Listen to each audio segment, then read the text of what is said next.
Just sandwich. சாப்பிட்டு 2 நாள் ஆச்சு. 50 ரூபாய் போதுமா? ஒரு இதை வச்சு 2 நாளைக்கு வாங்கி தரேன். ஐயோ நான் பிச்சை கேட்கல. அன்னைக்கு செருப்பை காட்டினால சாப்பிட்டு 2 நாள் ஆச்சுன்னு சொன்னேன். அவனைத்தான் உன்கிட்ட வந்து மன்னிப்பு கேட்க சொன்னேன். ஆனா நீ என்னை அசிங்கப்படுத்திட்ட. அப்படியா? அப்படித்தான். It's okay. நானும் கொஞ்சம் அவசரப்பட்டேன்.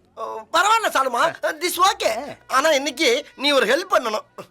நான் என் கையால குடல் குழம்பு இட்லி வாங்கி தருவேனா, நீ மொச்சக்க மொச்சக்க மொச்சக்க மொச்சக்க சாப்பிடலாம். சீ வேண்டாம். சாப்பிடணும். வேண்டாம்.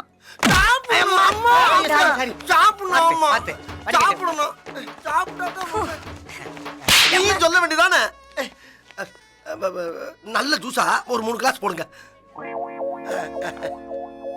First juice. ஐயோ ஐயோ. Wait wait.